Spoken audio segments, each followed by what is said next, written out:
ذرا ہٹکے میں خوش آمدید. زرار کھوڑو اور شاہ زیب جیلانی کا سلام قبول کیجیے.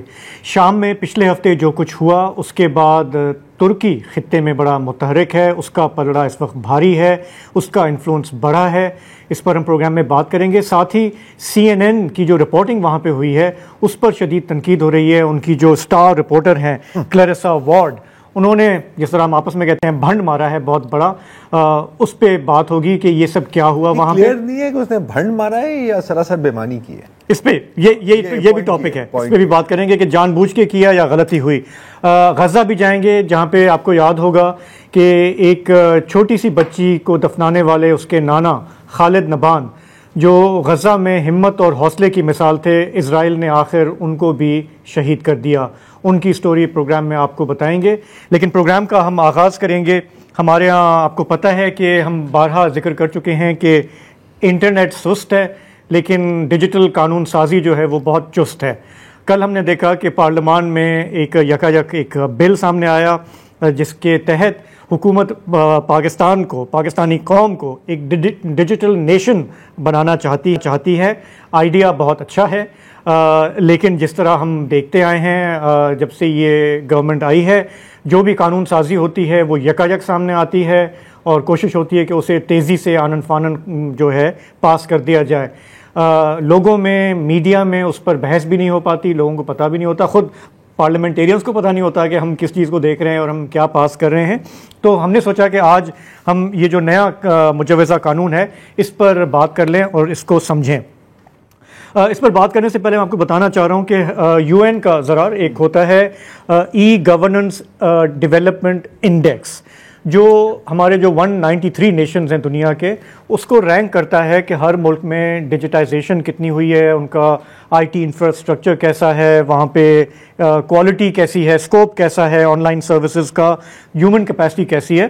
تو اس سال جو سپٹمبر میں سروے سامنے آیا اس میں آؤٹ آف 193 پاکستان کا نمبر 189. اوکے, اتنا بھی برا نہیں ہے, اتنے بھی گئے گزرے نہیں ہیں, تھوڑے سے بہتر ہیں, ہم اپنے آپ کو انڈر ایسٹیمیٹ نہیں کریں گے. 136, چلو تو اتنا بھی اچھا بھی نہیں ہے لیکن کافی نیچے ہے. مطلب میری ایکسپیکٹیشن سے بہتر, ایکسپیکٹیشن آپ کی جو ہے اس سے بہتر ہے. تو جو ٹاپ پہ ممالک ہیں ان میں آئے ڈنمارک, اسٹونیا, سنگاپور.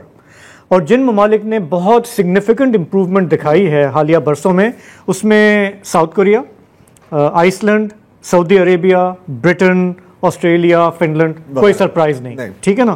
اچھا, ہم بہت نیچے ہیں کیونکہ آپ نے سنا ہوگا کہ ہم ایکچولی 10-15 سال سے بات کر رہے ہیں ای گورننس کی, کہ ہمارے ہاں سرکاری ڈپارٹمنٹس میں ہم دیکھتے ہیں ابھی تک وہی فائلوں کا نظام ہے, بند کر, ہاں پیپر لیس آفس کی بات ہوئی تھی لیکن آج بھی آپ جائیں ہمارے سندھ گورنمنٹ میں تو وہ تولیہ رکھ کے بیوروکریٹ بیٹھا ہوتا ہے, وہ فائلیں یوں کر کے پھینک رہا ہوتا ہے.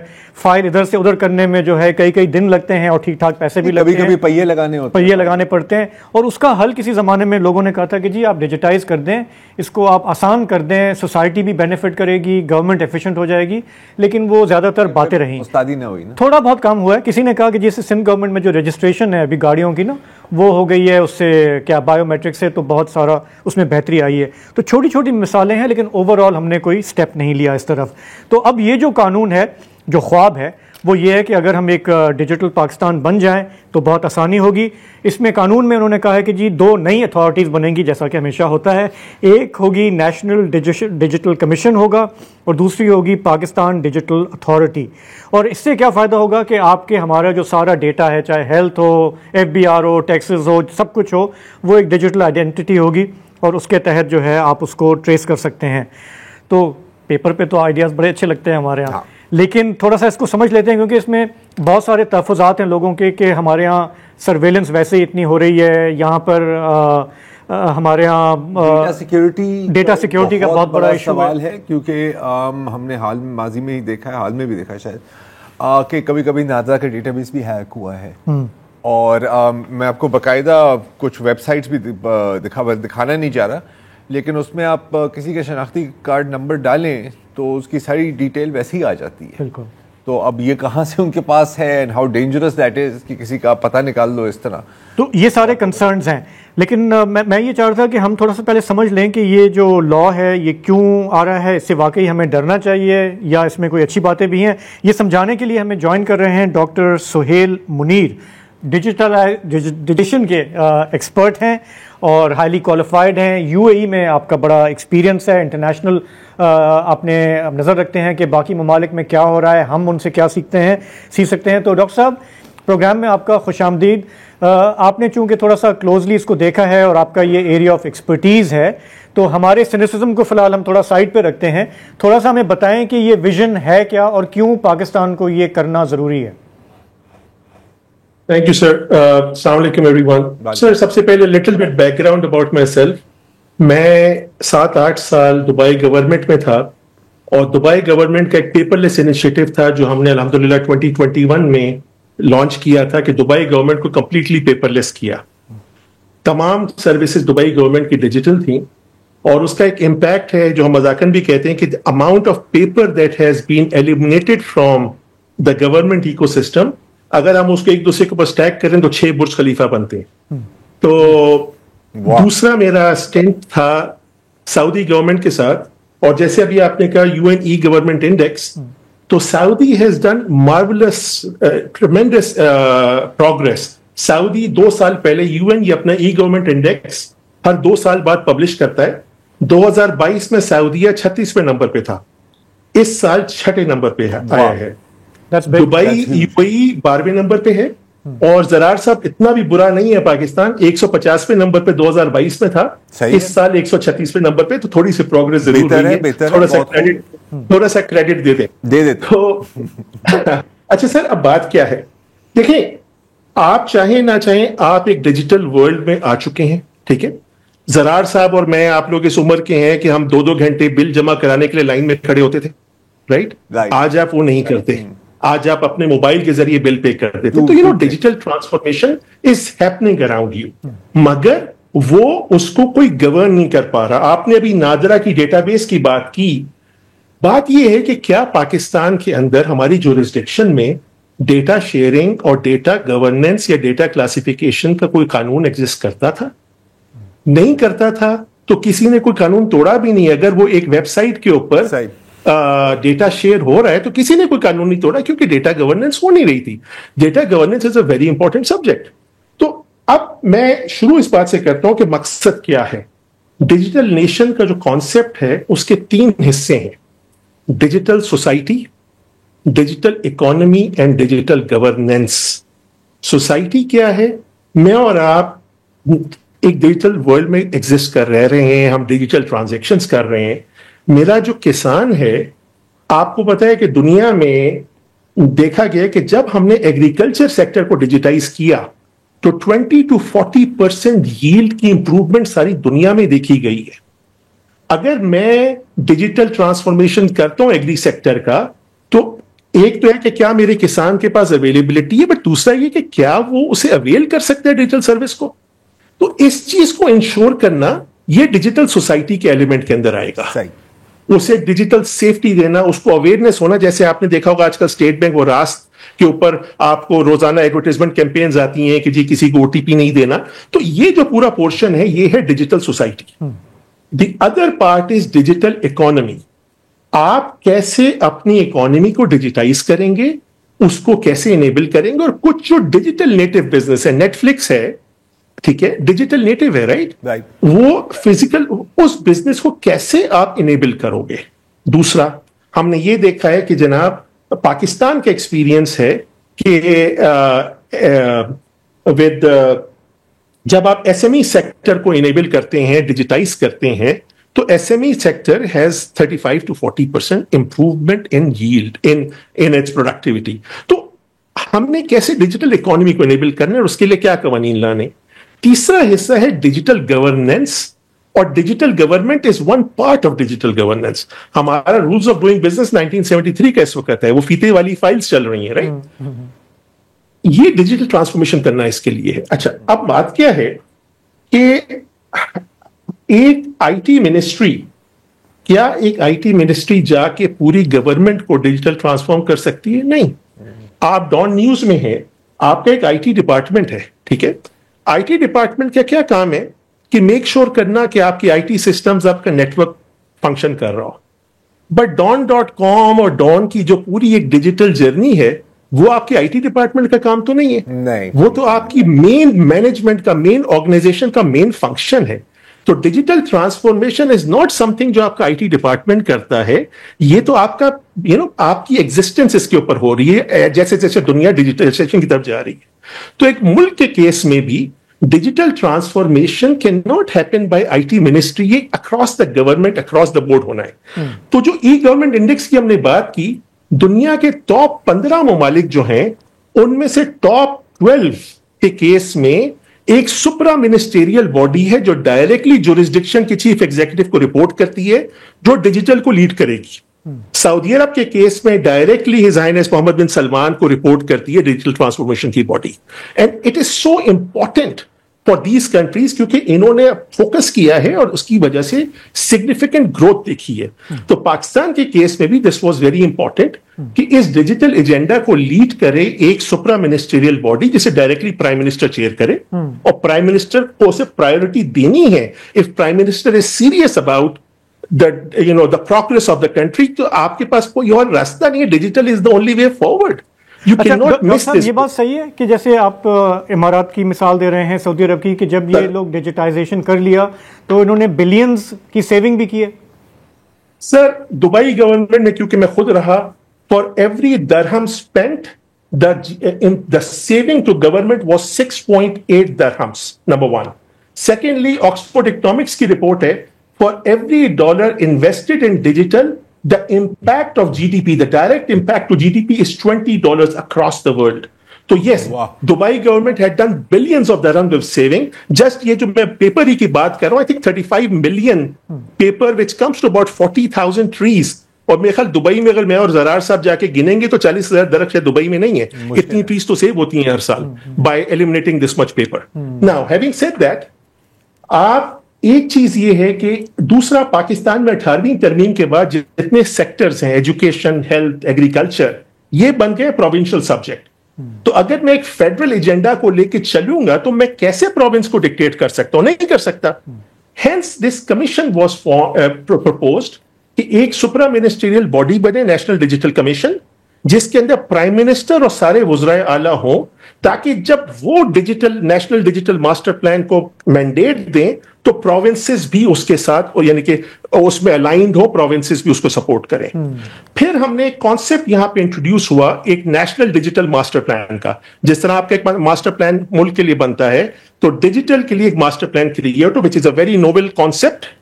بہت کم جگہوں پہ کانسیپٹ لے کے چلائیے کہ ہم تمام سیکٹرز کی ڈیجیٹائزیشن کے لیے ایک نیشنل ڈیجیٹل ماسٹر پلان بنائیں گے, جس کو مینڈیٹ دے گا یہ نیشنل ڈیجیٹل کمیشن, جس میں وزیر اعظم, سارے وزرائے اعلیٰ اور جو آپ کے پرائمری ڈیٹا کسٹوڈینس ہیں, governor State Bank, chairman S E C P, chairman NADRA, chairman F B R, یہ اس میں بیٹھے ہوں گے.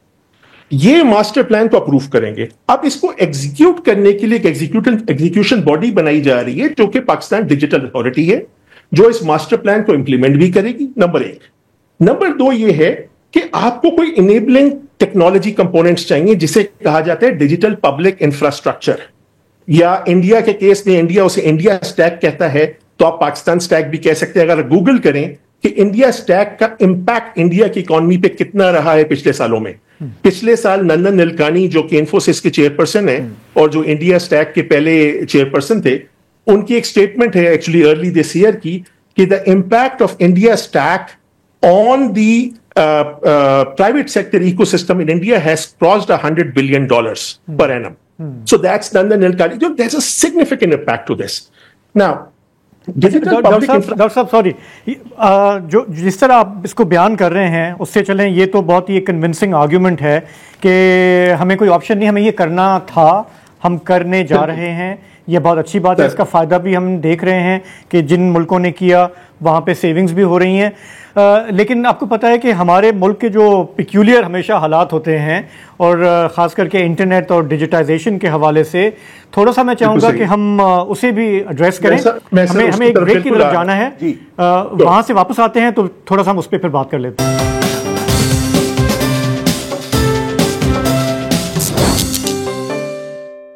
ہمارے ملک میں ایک نیا قانون تجویز ہوا ہے ڈیجیٹل نیشن کے نام سے, لیکن ملک میں جو ڈیجیٹل رائٹس ایکٹیوسٹ ہیں ان کو تحفظات ہیں کہ ہمارے ہاں ڈیٹا پروٹیکشن لا نہیں ہے, سرویلنس ہے, انٹرنیٹ ویسے ہی سست ہے, وی پی این بین ہے. کیسے چلے گا یہ کام؟ ہمارے ساتھ ہیں ڈاکٹر سہیل منیر صاحب. ڈاکٹر صاحب بتائیے گا کہ یہ جو ویژن آپ نے پینٹ کیا یہ تو بہت زبردست لگ رہا ہے, لیکن ہمارے ہاں جو تحفظات ہیں وہ بھی تو کافی جائز ہیں نا؟ بالکل سر, بالکل جائز تحفظات ہیں, اور میں اسی کو ایڈریس کرتا ہوں. میں نے جیسے پہلے کہا کہ ایک ڈیجیٹل پبلک انفراسٹرکچر کا کانسیپٹ ہے جس کے 3 حصے ہیں. ایک ہے ڈیجیٹل آئیڈینٹی. جب آپ مجھ سے ملتے ہیں تو میری شناخت نادرا کے ID کارڈ کے اوپر ہوتی ہے, بٹ جب آپ مجھ سے میں ڈیجیٹل آپ سے ٹرانزیکشن کرتا ہوں تو آپ کیسے جانتے ہیں کہ میں سہیل ہوں؟ اس کا کوئی طریقہ نہیں ہے. اس کے لیے ڈیجیٹل ID ایک کانسیپٹ ہے جو کہ نادرا کے شناختی کارڈ سے لنکڈ میری ایک ڈیجیٹل ID کریٹ ہوتی ہے جس کو میں تمام ڈیجیٹل ٹرانزیکشن یوز کر سکوں. نمبر 1. دوسرا اس میں یہ ہے کہ ڈیٹا ایکسچینج بٹوین اینٹیز. نادرا کا ڈیٹا ہے, FBR کا ڈیٹا ہے, کیسے ڈیٹا نادرا کا نادرا کے پاس رہے, FBR کا FBR کے پاس رہے, but to give me services government securely اس ڈیٹا کو آپس میں ایکسچینج کر سکے. اور جہاں پرائیویٹ سیکٹر نے کوئی سروس دینی ہے, یوٹیلیٹی نے, الیکٹرک کمپنی میں سروس دینی ہے, تو کیسے ان سے سیکیورلی ڈیٹا شیئر کیا جا سکے. That is the second component. The third component جو اسٹیٹ بینک آلریڈی امپلیمنٹ کر چکا ہے راست کے نام سے, ریئل ٹائم پیمنٹس. میرے اکاؤنٹ سے آپ کے اکاؤنٹ میں, میرے فون سے آپ کے اکاؤنٹ میں ریئل ٹائم میں پیمنٹ ٹرانسفر ہو جائے. اور چوتھا جو سب سے امپورٹنٹ کمپوننٹ اس کا ہے وہ ہے کانسینٹ. دیکھیں, میرا ڈیٹا میری ملکیت ہے, گورنمنٹ کسی سے میرا ڈیٹا میری پرمیشن کے بغیر شیئر نہیں کر سکتی. تو یہ کانسینٹ لیئر ہے, یہ بیسکلی پرووائڈ کرتا ہے کہ جب میں ایک بینک کو میں نے لون کے لیے اپلائی کیا, بینک نے نادرا سے میرا ڈیٹا مانگا, میرے پاس موبائل پہ یا کسی طریقے سے وہ آیا میسج نوٹیفیکیشن, میں نے اپروو کیا تو میرا ڈیٹا شیئر ہوا. یہ 4 چیزیں ہیں ڈیجیٹل پبلک انفراسٹرکچر. اور 23 سپتمبر 2024 کو UN میں ایک سائن ہوا کمپیکٹ جسے کہا جاتا ہے گلوبل ڈیجیٹل کمپیکٹ. 193 ملکوں نے UN کے اس پہ سائن کیا انکلوڈنگ پاکستان, جس میں کمٹمنٹ کی ان کنٹریز نے کہ ہم ڈیجیٹل پبلک انفراسٹرکچر میں انویسٹ کریں گے, DPI فار پبلک گڈ کے اوپر ہم کام کریں گے. اور ایک پروجیکٹ پاکستان میں آلریڈی ورلڈ بینک فنڈڈ شروع ہو چکا ہے جس کا نام ہے deep digital economy enhancement project, جو کہ یہ ڈیجیٹل پبلک انفراسٹرکچر کو بلڈ کرے گا اور اس کو ریگولیٹ اور گورن کرنے کے لیے یہ نیشنل پاکستان ڈیجیٹل اتھارٹی ہوگی. جو آپ ڈیٹا پروٹیکشن کی بات کر رہے ہیں, data protection is a fundamental right. ساری دنیا نے اس کو ریکگنائز کیا ہے. یورپ میں GDPR کے نام سے ایک لا ہے, پاکستان میں ایک پرسنل ڈیٹا پروٹیکشن کا لا پچھلے 1.5 سال سے اس کے اوپر کام ہو رہا ہے. یہ لا وہ نہیں ہے, البتہ اس لا کے اوپر پبلک کنسلٹیشن 1.5-2 سال سے ہو رہی ہے, اور وہ لا انشاءاللہ اگلے چند مہینوں میں وہ لا بھی پاس ہوگا which will give the data protection, personal data protection as a fundamental right. وہ اس لا اس چیز کو انشور کرے گا. تو یہ بیسکلی لیجسلیٹرز پہ کام ہو رہا ہے اس سلسلے میں. ڈاکٹر صاحب, ہمارے یہاں دیکھیں تھیوری اور پریکٹس میں نا زمین آسمان کا فرق ہوتا ہے. اور ہمارے یہاں آپ کو پتا ہے کہ ایک چھوٹا سا کوئی معمولی افسر بھی جو ہے نا, کسی کی ذاتی معلومات چاہے, ان کی میڈیکل ریکارڈز چاہے, FBR چاہے, مطلب میں آپ کو آنیسٹلی بتاؤں, اگر آپ مجھے یہ کہیں کہ کسی کے نکلوا دو, شاید میں آپ کے لیے نکلوا سکتا ہوں بہت آسانی سے. یہ ملک ہے ہمارا. اس ملک میں جب آپ بات کرتے ہیں ایک سینٹرلائز ڈیجیٹل اکاؤنٹ, ساری ڈیٹیل آپ کی ایک جگہ پہ ہوتی, تو یہاں پہ لوگوں کے رونگٹے کھڑے جاتے ہیں کہ یار جہاں پہ رول آف لا کی یہ حالت ہو, جہاں پہ کچھ ادارے کچھ افسران سمجھتے ہوں کہ ان کے لیے کوئی رولز نہیں ہیں, وہ ہر چیز سے ماورا ہیں, وہاں پہ کیسے ہم یہ اس پہ آگے بڑھیں گے؟ سر بہت اچھا سوال ہے. دیکھیں, بہت سارے معاملوں میں تو لاز اپڈیٹڈ ہے ہی نہیں ٹو ایڈریس دس, رائٹ. تو سب سے پہلی چیز تو یہ ہے کہ ایک لیجسلیٹو فریم ورک ایگزسٹ کرے کہ ایک افسر اگر میرا نکال رہا ہے تو اس کی کیا امپلیکیشنز ہیں. Legislative framework has to be there, number 1. Number 2, technology exist کرے. دیکھیں, میں بات کرتا ہوں, آپ اگر سرکار میں دیکھتے ہیں, فوج میں, پولیس وغیرہ میں بھی, تو پرانے زمانے میں آپ کو پتا, جب ٹائپ رائٹر کے ساتھ کاربن پیپر ہوتا تھا تو اس کاربن پیپر کی بھی اکاؤنٹنگ ہوتی تھی کہ کتنا اسے کیسے ہینڈل کرنا ہے. جب ڈیجیٹل ٹرانسفارمیشن ہوئی, یو ایس بیز آ گئے, ٹھیک ہے, کیا اس کی اکاؤنٹنگ ہوتی ہے؟ بیسکلی دیکھیں, legislative framework also has to be updated, laws have to be updated, rules have to be updated. جب یہ اس طرح کا سسٹم امپلیمنٹ ہو جائے گا تو ایٹ لیسٹ یہ تو ممکن ہے کہ ایک افسر نے اگر میرے بارے میں انفارمیشن نکالی ہے تو that will be logged and registered non repudiable, کہ وہ چینج نہیں ہو سکتا. کم از کم یہ ایگزسٹ کرے گا کہ یہ انفارمیشن اس کے لیے نکالی گئی. اور اگر ایک پروسیس ایگزسٹ کرتا ہے کہ یہ انفارمیشن کیسے لینی ہے, کیسے شیئر ہونی ہے, تو it will be easy to actually see کہ کوئی وائلیشن ہوئی ہے. آج تو وہ آپ دیکھ بھی نہیں سکتے ہو کہ یہ وائلیشن ہوئی ہے. ہمیں تو پتہ ہی نہیں لگتا کیا سے کیا چیزیں لیک ہو جاتی ہیں, منظر عام پہ آ جاتی ہیں. تو ایک چیز کہہ سکتا ہوں کہ پی آئی کے کیس میں اگر میری انفارمیشن نکالی گئی تو ایٹ لیسٹ مجھے نوٹیفیکیشن آئے گی کہ جو کہ سسٹم نے دینی, جس کو کوئی روک بھی نہیں سکتا. سر سسٹم اوور رائڈ بھی ہو سکتا ہے نا, ہمارے یہاں دیکھیں الیکشن اوور رائڈ ہو جاتا ہے, اس لیے مجھے یہ ہمارا system is not implemented properly override ہو سکتا ہے.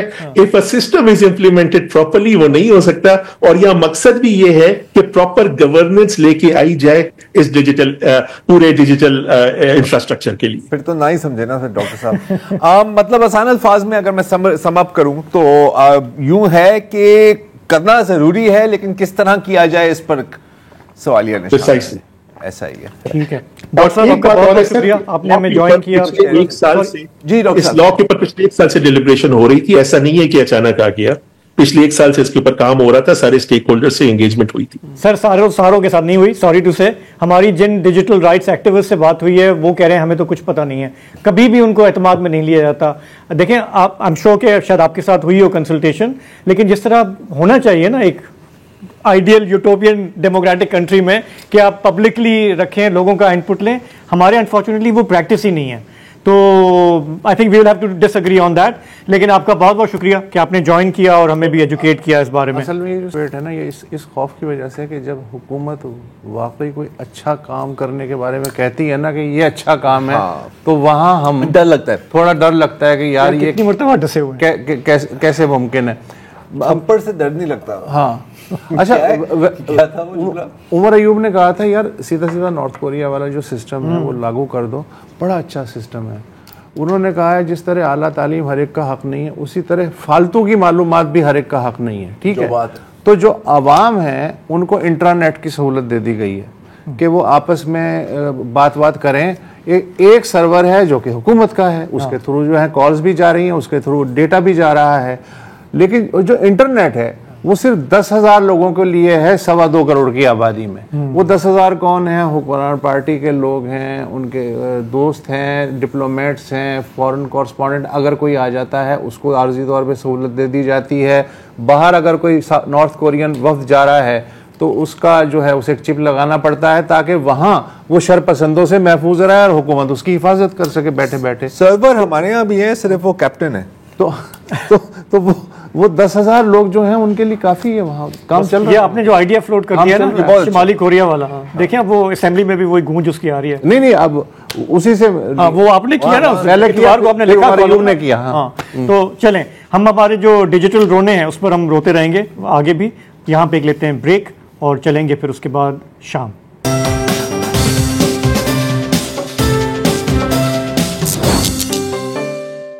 شام میں پچھلے ہفتے کے جو واقعات رہے اس میں ترکی سب سے بڑا پلیئر بن کر ابھرا ہے. کوئی 12 سال کے گیپ کے بعد دمشق میں ترکی کا پرچم لہرایا ہے. وہاں پر ان کی ایمبیسی کو وزٹ کیا ہے ان کے منسٹرز نے. ترکی کے جو انٹیلیجنس چیف ہیں انہوں نے بھی چند دن پہلے دمشق کا دورہ کیا, ابراہیم کالن نے. اور وہ HTS وہ گروہ جو کہ اس وقت کنٹرول سنبھالے ہوئے ہے دمشق کا, شام کا, ان کے لیڈر کے ساتھ انہوں نے شہر کا دورہ کیا. اور تقریباً ایسا لگا کہ ایک فاتح کے طور پر انہوں نے وہاں پہ ان کو ریسیو کیا گیا. وہاں پہ کراؤڈز تھے. ریجن میں بھی ہم دیکھتے ہیں تو رجب طیب اردوغان صاحب جو ہیں وہ بہت ایکٹیو ہیں. UAE سے بات کر رہے ہیں, سعودی عرب سے بات کر رہے ہیں. پرسوں وہ قاہرہ میں ہوں گے, وہاں پہ ایک کانفرنس ہے. اور ان کی کوشش یہ ہے کہ اب چونکہ حالات ان کے حق میں ہیں تو باقی پڑوسی ملک بھی جو ہے وہ ان کے ساتھ ایک ایکویژن میں آ جائیں تاکہ وہاں پہ خانہ جنگی نہ ہو, وہاں پہ سب کے مفادات کا تحفظ ہو، یعنی کہ پڑوسیوں کے مفادات کا تحفظ ہو، یہ ان کی مین کوشش نظر آتی ہے اس وقت. The road to Damascus goes through Turkey. ٹھیک ہے، جو بھی دمشق کے ساتھ تعلقات بڑھانا چاہ رہا ہے اس کو پہلے جا کے سلطان کو سلام کرنا پڑتا ہے. یہ ہے ترکی کا رول اس وقت. یہ دمشق کی فتح کے بعد 10 دن بھی نہیں گزرے تھے کہ ایتھیوپیا اور صومالیہ کے بیچ میں اس نے ڈیل کر دی، اور پھر سوڈان کے صدر کو کہا کہ آپ کا جو متحدہ عرب امارات کے ساتھ مسئلہ ہے وہ بھی آپ کا بھائی حل کرنے کے لیے تیار ہے. اگر آپ 10-12 سال پیچھے جائیں سچویشن بالکل مختلف. اس وقت اگر ہم شام کا نقشہ دیکھیں تو ایچ ٹی ایس کو میں پروکسی نہیں کہوں گا، اتحادی ضرور ہے ترکی کا. پروکسی ان کی ہے سیرین نیشنل آرمی. اچھا، روزانہ وہ ترکی دھمکی دے رہا ہوتا ہے، ایک لیک آ رہی ہوتی ہے کہ بس اب ان قریب ہم کدوں پہ بمباری شروع کرنے والے ہیں. پھر یو ایس کہتا ہے نہیں بھائی ایسا نہ کرو. وہ کہتے ہیں چلے تو کیا یاد رکھے گا، ایک اور ہفتے کے لیے ہم جنگ بندی کا اعلان کریں گے. گھوم پھر کے دے ول ٹیک آؤٹ دا کرڈز. ابھی ٹرمپ کی بھی بیان آیا تھا کہ جی ایردوان میرا بڑا اچھا دوست ہے اور ترکی ایک بڑا مضبوط ملک ہے، ان کی بڑی مضبوط فوج ہے، ان کے ساتھ اس طرح کا پنگا نہیں لینا چاہیے. ارسولا وان ڈر لیئن، تمام یورپی ممالک سب اس وقت ان کو پتا ہے کہ اگر سیریا کے ساتھ انگیج کرنا ہے اور ان کو انگیج کرنا ہے کیونکہ اسرائیل کو محفوظ رکھنا ہے تو ترکی کے ساتھ کرنا ہے. یہ جو ترکی کی ڈپلومیسی ہے نا، اس میں ان کو مہارت حاصل ہے. آپ کو یاد ہوگا کہ یوکرین کو وہ بیراکتر ڈرون بیچ رہے تھے، روس سے S-400 ایئر ڈیفنس سسٹمز لے رہے تھے اور پھر نیٹو کو دکھا رہے تھے کہ یار ہمیں بھی تھوڑی رعایت دو، نہیں تو ہم بالکل ان کے ساتھ چلے جائیں گے. اسرائیل پالیسی بھی ایردوان کی تقریباً یہی ہے. کیا ہے اسرائیل پالیسی ایردوان کی؟ مطلب باتیں کرو، ہم مطلب تو ہٹلر ہے تو یہ ہے، لیکن تجارت چلتی رہے گی. ایمبیسڈر بلا لیں گے، تعلقات بریک اپ نہیں ہوگا جس طرح لیٹن امریکہ کے ملکوں نے کیا نا کہ تعلقات ہی ختم. تو ہم یہ جو ترکی کا رول ہے یہ کھل کے سامنے آ رہا ہے، لیکن ساتھ ہی ہم نے دیکھا ہے کہ انٹرنیشنل میڈیا بھی کھل کے میڈیا یار مجھے اس وقت نا وہ عراق یاد آ رہا ہے. سرحد پہ کوئی چیک پوسٹ وغیرہ نہیں تھی، کوئی بھی پیدل چلا جائے پیدل آ جائے کوئی مسئلہ نہیں تھا کم از کم 6 مہینے تک. مجھے لگ رہا ہے کہ سیریا کی بھی اس وقت یہی حالت ہے، کوئی بھی چلا جائے. اچھا ہم وہاں جاتے تھے یار یہ تو کوئی خبر نہیں ہے کہ جی تباہی ہو گئی، یہ عمارت گری، یہ گری، کوئی ایکسکلوسو ہونی چاہیے نا. یہ تو ہر کوئی دے رہا ہے. اب جیسے دمشق میں ہر کوئی دے رہا ہے یار سدنایا جیل ٹوٹ گئی، ہزاروں قیدی رہا ہو گئے، وارث کھڑے میں ہیں، منہ لٹکے میں ہیں، یہ تو ہر کوئی للو پنجو دے رہا ہے. ایکسکلوسو تو بعض اوقات ایکسکلوسو جو ہے نا وہ آپ کو مصیبت میں ڈال دیتی ہے، اور بڑے بڑے جو ہمارے صحافی ہیں وہ مصیبت میں پھنس جاتے ہیں. مثلاً میں دیسی صحافیوں کا باعث ہوں جو کہ نام نہیں لوں گا، 2-4 ہیں میرے ذہن میں، لیکن میں مثال دوں گا گوروں کی. CNN آپ کو پتہ ہے اس کی انٹرنیشنل کورسپونڈنٹ ہیں کلیرسا وارڈ، آپ کو پتہ ہے بہت ساری رپورٹیں آپ نے ان کی سنی ہوگی. تو آپ نے وہ دیکھی رپورٹ، آپ ہی نے توجہ دلائی تھی کہ جی ایک کلیرسا وارڈ ایک جیل گارڈ کے ساتھ جو ہیں وہ موجود ہیں، جیل گارڈ سے وہ قفل نہیں کھل رہا اس کا سیل کا، تو وہ بیچارہ تنگ آ کے جو ہے اسے فائر کر کے جو ہے توڑ دیتا ہے. تو اندر یہ کلیرسا اور وہ گارڈ داخل ہوتے ہیں تو کوئی کمبل پڑا ہوا ہے، اونچا سا کمبل میں کوئی انسان لیٹا ہوا ہے. اچانک سے وہ آدمی جو ہے وہ اٹھ کے کھڑا ہو جاتا ہے اور پھٹی پھٹی نظروں سے دیکھتا ہے. کلیرسا کو ایکسکلوسیو سٹوری مل چکی ہے. اچھا وہ پھر ظاہر ہے کہ اپنی کہانی سناتا ہے. اچھا مزے کی بات یہ ہے کہ وہ اتنی گہری نیند سویا ہوا تھا کہ جب فائر سے تالا ٹوٹا ہے تو اس کی آنکھ نہیں کھلی، لیکن جب یہ دونوں اندر داخل ہوئے تو اچانک ان کی آواز کے شور سے اس کی نیند ڈسٹرب ہو گئی. یہ دیکھیں آپ پہلا.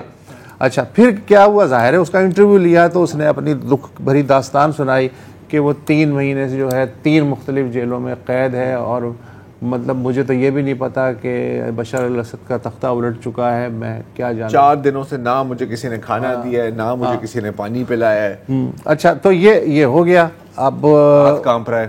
اس کے بعد پھر یہ ہوا کہ اصل سٹوری کھلنی شروع ہوئی جب ایک اللہ ماری فیکٹ چیکنگ ویب سائٹ ہے شام کی، ویریفائی سیریا، اس نے حقیقت بتائی. اس نے کہا کہ یہ جو بھائی صاحب یہ جو 3 مہینے سے قید تھے اور بہت ہی مصیبت کے مارے ہوئے تھے پچھلی گورنمنٹ کے، یہ دراصل خود شامی فضائیہ کی جو انٹیلیجنس ہے اس میں لیفٹیننٹ تھے، اور ان کی ایک وردی والی تصویر بھی سامنے آئی ہے میڈیا پہ. اچھا, اور یہ جو جیل جس میں یہ بند تھے, یہ خود شامی فضائیہ کی جو انٹیلیجنس ہے وہ اسے چلا رہی تھی, اور ان کا اصل نام وہ نہیں تھا جو کلیریسا کو انہوں نے بتایا تھا. ان کا اصل نام ہے سلامہ محمد سلامہ. جی, انہوں نے کہا تھا کہ میرا نام ہے عادل غربل اور میں ہم سے ہوں. ہومس. اچھا, لیکن یہ بات انہوں نے ٹھیک بتائی کہ ان کا تعلق ہومس سے ہے. بعد میں یہ پتہ چلا کہ یہ جو بھائی صاحب ہیں تھے تو سرکاری ملازم, لیفٹیننٹ تھے, لیکن اصل میں یہ بھتہ وصول کرتے تھے عام لوگوں سے, اور بھتہ کوئی نہیں تھا تو سارے دھمکیاں دیتے تھے. جیل میں کیوں تھے؟ جیل میں اس لیے تھے کہ ایک سینئر افسر کے ساتھ بھتے پہ لڑائی ہو گئی تھی, حصے داری پہ لڑائی ہو گئی تھی, تو اس نے کہا اچھا تو میرے سے آگے لکھائے گا. اس نے جناب جیل میں ڈال دیا. تو یہ حالات تھے. اچھا, اب یہ ہے کہ یہ ابھی ظاہر ہے کہ نئے نئے لوگ ہیں, انہوں نے کبھی اقتدار تو دیکھا نہیں. یہ جو تنظیمیں آئی ہیں انہوں نے بیچاروں نے اس کو ریڈ کراس کے حوالے کر دیا. اس وقت تک اس کی حقیقت سامنے نہیں آئی تھی. ریڈ کراس نے اسے دمشق میں کسی فیملی کے حوالے کیا. اس کے بعد سے اس کی ڈھونڈیاں مچی ہوئی ہے. نہ سی این این کو مل رہا ہے وہ, نہ وہ ظاہر ہے کہ جو نئی انتظامیہ ہے اسے مل رہا ہے, وہ غائب ہو چکا ہے. اور سی این این والے اب معصوم بن گئے. وہ یہ کہہ رہے ہیں یار ہمیں ٹریپ کیا گیا بیچارے. اچھا, وہ یہ مان رہے ہیں, اب تو وہ مان رہے ہیں کیونکہ بات کھل گئی ہے. لیکن میں نے ابھی تک یہ دیکھا ہے ضرار کہ انہوں نے نہ معافی مانگی ہے, نہ انہوں نے کہا ہے کہ جی ہم سے غلطی ہوئی یا ہماری ڈیو ڈیلیجنس نہیں تھی. اگر ان کی ٹیم کمپلسٹ تھی تو مطالبہ یہ سامنے آ رہا ہے کہ بھائی اس طرح کے تو فارغ کریں نا. تو آپ کے سینئر لوگوں کو کہیں کو استعفیٰ دینا چاہیے. نیوز چینل ہے, امریکہ نے آدھی دنیا کو تباہ کر دیا, کبھی معافی مانگی ہے نہیں, وہ ایک الگ بات ہے. اچھا یار, یہ دو چیزیں ذرا ویریفائی کرو. ایک جو صارف ہے ایکس کا, اس نے کہا ہے کیا یہ وہی کلیریسا تو نہیں ہے جو سوڈان میں ایک مسلح گروہ کے ہاتھوں اغوا ہوئی تھی, بعد میں پتہ چلا کہ یہ سارا سیٹ اپ تھا. اور کیا یہ وہی کلیریسا تو نہیں ہے جو حماس کی جو ڈائریکٹ فائرنگ ہے اس کی زد میں آئی تھی بیچاری کی, بہت وہ جو بہت دور پڑی ہوئی تھی اور یہاں پر بیٹھی, وہی ہے نا. بیک گراؤنڈ میں لوگ آرام سے چل رہے ہیں, لیکن کلیریسا کو خطرہ ہے. یہ ان کے دعوے ہیں ماضی کے. اب دیکھو اب یہ جو بات ہے نا, تو اس پہ اگر وہ برطرف نہیں ہوئی تو اس پہ برطرف کسی نے نہیں ہوا. ٹریک ریکارڈ ہے, مطلب پورا ٹریک ریکارڈ. یہ بیسکلی سی این این کی آفیشیل وائٹ سیویئر ہے. ہاں, جب بھی کسی براؤن ملک میں کچھ ہوتا ہے نا تو کلیریسا جاتی ہے وہاں پر چیزوں لوگوں کو بچانے کے لیے. That's her role. اچھا, اب یہ جو بات ہے, اب سی این این پہلے تو اچھا سی این این کے جتنے بھی ٹاپ اینکر ہیں, اینڈرسن, کوپر وغیرہ, بریلینٹ رپورٹنگ کلیریسا, کیا بات ہے کلیریسا, ماں کلیریسا, یہ چل رہا تھا رائٹ. اب وہ کیا کہہ رہے ہیں کہ جی ہماری تحقیقات کے مطابق اس کا اصل نام یہ ہے. اچھا, ایک تو تمہاری تحقیقات نہیں تھی, یہ ویریفائی سیریا کی تحقیقات تھی, ٹھیک ہے, جو آپ نے کاپی پیسٹ کی ہے, کوئی بات نہیں. اب یہ اپنے آپ کو ایک صحافی کہتی ہے, تو میں تھوڑا سا بیک ٹریک کرنا چاہ رہا ہوں, ٹھیک ہے. ایک تو یہ جو جیل ہے یہ 3 دن پہلے خالی ہو گئی تھی, 3 دن پہلے خالی ہو گئی تھی. وہ تو وسعت نے بتا دیا ہے, فائر مارا بندہ نہیں جاگا. ہاں, کلیریسا کی آواز سے جاگ گیا. مجھے نہیں پتا کس طرح کی آواز ہے اس کی, رائٹ, کون سی آکٹیو میں بات کرتی ہے. لیکن اب یہ چیک کریں, جب یہ جیل میں داخل ہوتے ہیں, ہاں, یہ کہہ رہا ہے کہ میں 5 دنوں سے مجھے یہاں رکھا ہوا ہے. جیل تو مکمل طور پر صاف ہے, مطلب کوئی ایک بالٹی نہیں ہوتی, کوئی اور چیز نہیں ہوتی, آپ نے باتھ روم جانا ہوتا ہے, آپ نے کچھ اور کرنا ہوتا ہے. The whole jail is clean. آپ بھائی کے ناخون دیکھو, نڈھال لگ رہا ہے, نڈھال لگ رہا ہے. ہز نیلز آر مینیکیورڈ, یار جیسے ابھی کاٹ کے آئے. اس کی داڑھی ٹرمڈ ہے, اس کے سر کو شیو کیا ہوا ہے. یہ کون سا ٹارچر سینٹر ہے؟ دوسری بات کہ 4-5 دنوں سے میں نے کھانا نہیں کھایا, میں نے پانی نہیں پیا. ایک سے پانی کا لیتا اور پھر کہتا کہ چل میرا انٹرویو لے. I will think about that for a second. ہاں, تو یہ اور یہ چیزیں کلیریسا 100% staged ہے تاکہ کلیریسا بھابی کو ایوارڈ ملے, ملے اور ایوارڈ ملے. I will dedicate this to the brave people of Syria. یہ والا ایوارڈ ہوگا. ویسے ویری بریفلی, ہم نے بھی ایسے بہت اچھے صحافیوں کے ساتھ بھی کام کیا, لیکن ایک مجھے ذہن میں آ رہی ہیں جو اس طرح, جو بڑی یافتہ ہماری تھیں بی بی سی میں. اور ایک دفعہ میں نے ان کو یہ دیکھا کہ وہ جب جا رہی تھیں ایک وکٹم فیملی سے انٹرویو کرنے, جب بامبنگ ہو گئی تھی, تو انہوں نے رپورٹر کو کہا کہ میں اندر جا رہی ہوں, دیکھنا میں ان کو رلاتی کیسے ہوں, اور جب آنسو نکلیں تو اس کا ٹائٹ شاٹ ضرور لینا, کیونکہ وہ شاٹس ہیں جس سے مجھے ایوارڈ ملے گا. تو اس طرح کے ظالم لوگ بھی ہوتے ہیں ہمارے پیشے میں, لیکن جب پول کھل جائے تو اس کے بعد, ہاں, ریٹنگ کے لیے کچھ بھی کریں. چلیں ایک بریک لے لیتے ہیں, اس کے بعد چلیں گے غزہ.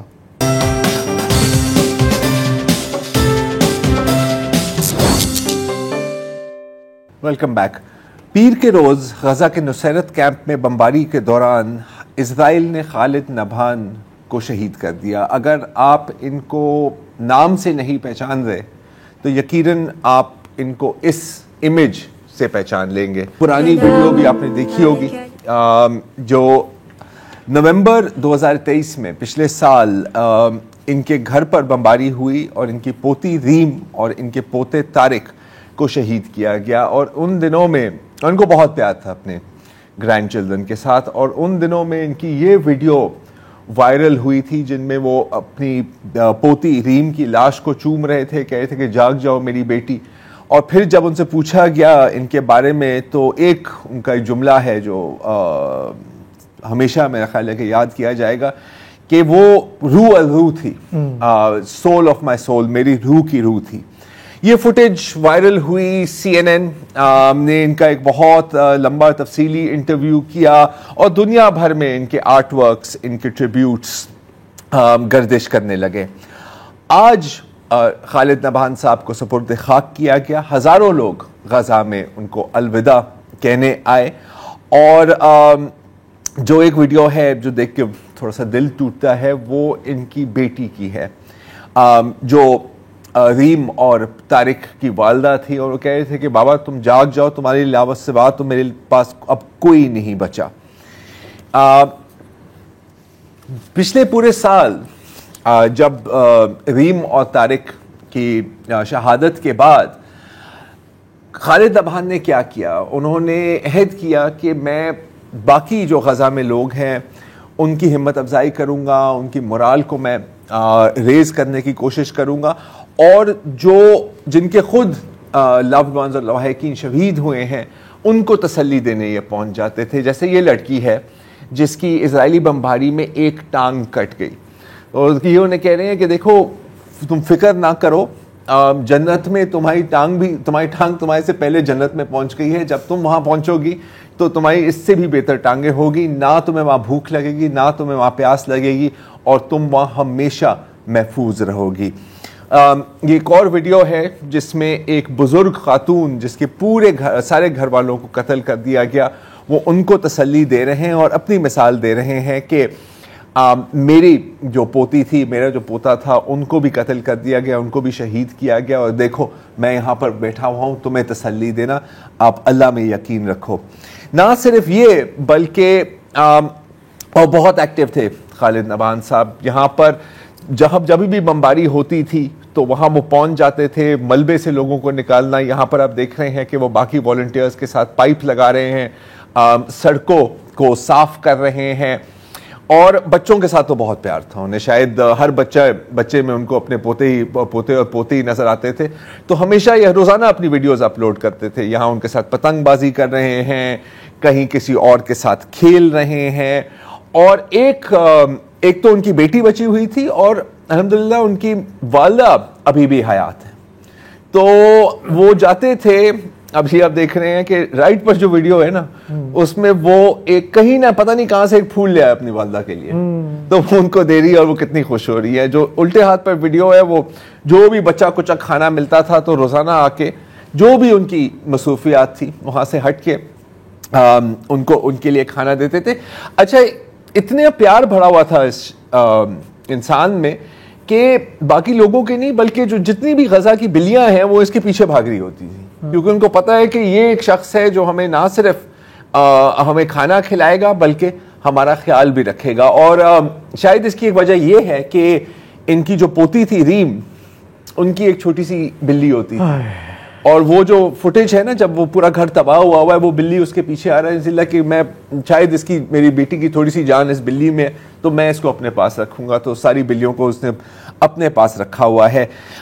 جب یہ مقبول ہوئے, مشہور ہوئے, اور شاید یہی وجہ ہے کہ اسرائیل نے ان کو قتل کر دیا ہے, تو ظاہر ہے وہاں پر صحافی پہنچے حسب معمول, اور ان سے پوچھا کہ اگر آپ کوئی پیغام دینا چاہ رہے ہیں دنیا کو تو وہ کیا ہوگا. حدا بسمعني في العالم بحكي له يا ريت توقفوا الحرب من اجل الاطفال, من اجل الزهرات, من اجل هذول الناس الرائعين. يقول لها انت روح الروح, امل, انت الحياه, لكن راحت الى الله جل وعلا. لیکن جنگ نہیں بچی, بند ہوئی, اور نہ ہی خالد صاحب کی جان بچی, اور مرتے دم تک انہوں نے اپنے پوتے پوتی کی دونوں کی نشانیاں اپنے ساتھ رکھی تھی. ان کا جو پوتا تھا طارق فٹ بال پلیئر تھا, وہ پروفیشنل فٹ بال پلیئر بننا چاہ رہا تھا, تو وہ ہمیشہ اس کا جو فٹ بال کا میڈل تھا نا اس کو اسکول میں ملا, وہ ہمیشہ اپنے گلے میں پہن کے رکھتا تھا. اور ان کی جو پوتی تھی ریم, ان کی جو بالی تھی نا, اس نے جب وہ ان کو دفنانے سے پہلے تو وہ اسے کہہ رہا تھا کہ بیٹا یہ میں رکھ رہا ہوں, مجھے پتا ہے تمہاری ہے لیکن یہ میں رکھ رہا ہوں, اور اس کو ایک بیج کی طرح یہاں پہنتا تھا. ان کی زبانی سن لیجیے.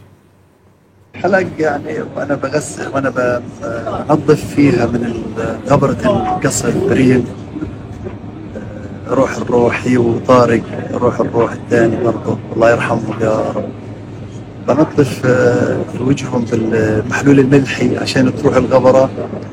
فلقيت الحلق عاد حلقها الثاني ضايع, فحكيت يا حلقك يا حبيبتي بدي اطلع الحلق, بدي اخذه منك عشان يضل ذكرى مني. هاي حلقة بتضل معي اتذكرها فيه, لكن حبيت انا اضل اتذكرها واحطه هيك زي وسام الله يرحمك يا ريم, فراحت الله يرحمه. اور اگر آپ ان کی لاش دیکھیں نا تدفین سے پہلے تو عجیب سی بات ہے کہ ہلکی سی مسکراہٹ لگتی ہے ان کے چہرے پر. اور جو ٹی شرٹ انہوں نے پہنی ہوئی ہے, اگر ہم وہ دکھا سکتے ہیں, انہوں نے جو ٹی شرٹ پہنی ہوئی ہے اس کے اوپر لکھا ہوا ہے غزہ, اور اس کے اندر بیچ میں لکھا ہوا ہے سول آف مائی سول. اور یہ ان کو گفٹ کی تھی, ایک ڈاکٹر آئے تھے یو ایس سے, انہوں نے کہا تھا کہ دیکھیں آپ نے جو بات کی ہے وہ پوری دنیا میں پھیل گئی ہے. یہ انہوں نے پہلی دفعہ یہ ٹی شرٹ پہنی تھی اپنے تھوپ کے نیچے. اور جو اصل ٹریجڈی ہے, غزہ میں ایک ٹریجڈی تو نہیں ہے بلکہ فلسطین کی جو پوری تاریخ ہے وہی ایک ٹریجڈی ہے. تو یہ جو تصویر آپ نے دیکھی ہے نا, یہ دیکھیں رائٹ پر ہیں خالد نبان نومبر 2023, لیفٹ پر یہ ہے دیر یاسین کی تصویر 1948. یہ دیر یاسین کے تھے؟ نہیں, یہ نقبہ کی تصویر ہے, یہ ان کی تصویر ہے. مطلب کہ کہانی بدلی نہیں ہے, فلسطین کے ساتھ وہی ہو رہا ہے جو دہائیوں سے ہوتا آ رہا ہے. لیکن یہ تو صرف ایک ہی کہانی ہے غزہ کی. غزہ میں اس طرح کی بہت اور کہانیاں ہیں. جیسے آج میں ایک ویڈیو دیکھ رہا تھا ایک بچے کی, اور بمباری میں اس کے دونوں پیر کٹ گئے ہیں, اور دیکھو ایک ہاتھ میں رولر بلیڈ کے ساتھ, رولر سکیٹ کے ساتھ کھیل نہیں رہا تاکہ اس کو آگے بڑھنے میں آسانی ہو. ایک ہاتھ میں پہیے اس نے لگا دیے ہیں, پھر بھی بیچارہ مسکرا رہا ہے. یہ ایک اور شخص ہیں جو ابھی ہمیں بتا رہے ہیں کہ میرے گھر پہ بمباری ہوئی ہے اور میری بیوی جو حاملہ تھی وہ میرے آنکھوں کے سامنے قتل ہوئی ہیں. بہرحال اس طرح کی تو ہزاروں کہانیاں ہیں ہمارے پاس, لیکن آج کے لیے اتنا ہی. جی اجازت دیجیے, خدا حافظ.